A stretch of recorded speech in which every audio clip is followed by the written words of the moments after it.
La Cour constitutionnelle siège en matière répressive en premier et dernier ressort. Le ministère public entendu en ces réquisitions dit établi en fait comme en droit l'infraction des détournements des deniers publics portant sur la somme de 156 849 413 dollars américains mise à charge des prévenus Matata Ponyamapon Augustin et Globler Christos Stéphanous condamne chacun à 5 ans de travaux forcés. Dit établi en fait comme en droit l'infraction des détournements de la somme de 89 millions de dollars américains mise à charge des prévenus Matata Ponyamapon Augustin et Mutombo Mwananyembo Deogracias. Conséquence, condamne chacun à 5 ans de travaux forcés. Dit que les deux infractions de détournement des deniers publics commises par les prévenus Matata Ponyamapon Augustin sont en concours matériel. Le condamne de ce chef à une peine cumulée de 10 ans de travaux forcés. En outre, prononce les peines complémentaires ci-après. L'interdiction pour 5 ans, après exécution de la peine principale, du droit de vote et du droit d'éligibilité en ce qui concerne les prévenus Matata Ponyamapon Augustin et Mutombo Mwananyembo Deogracias. L'interdiction d'accès aux fonctions publiques et para-étatiques, quel qu'en soit l'échelon à charge des mêmes prévenus Matata Ponyamapon Augustin et Mutombo Mwananyembo Deogracias.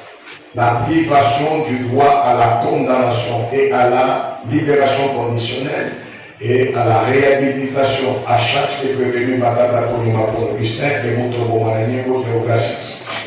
L'expulsion définitive du territoire de la République démocratique du Congo après l'exécution de la peine à charge du prévenu Globler Christos Stéphanous ordonne la confiscation des biens au prorata de la somme.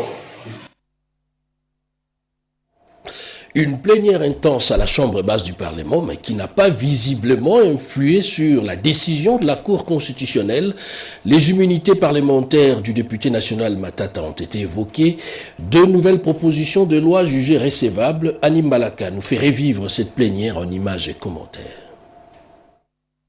La séance plénière du mardi 20 mai 2025 dédiée à l'examen du projet de loi portant prorogation de l'état de siège dans l'Est du pays s'est ouverte par une importante communication du président de l'Assemblée nationale Vital Kamerhe. Au lendemain de son audience avec le chef de l'État Félix Antoine Tshisekedi Tshilombo, le président de la Chambre basse du Parlement a rassuré les députés nationaux que les accords issus des processus de paix et de coopération économique en cours seront examinés en plénière avant toute ratification. Permettez-moi encore une fois d'encourager et de saluer tous les efforts de paix auxquels s'emploie actuellement son Excellence Monsieur le Président de la République, Félix Antoine Tshisekedi Tshilombo, ainsi que le gouvernement. Sur des questions importantes qui concernent la nation, le pays, le chef de l'État a rappelé à l'attention des élus que les différents accords de paix et de coopération économique en cours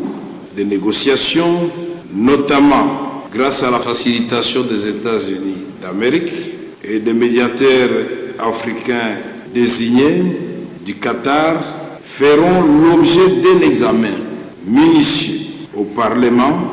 Par là, le chef de l'État a voulu rassurer la représentation nationale de l'implication des parlementaires dans ce processus conformément aux dispositions légales et réglementaires avant la conclusion des 10 accords.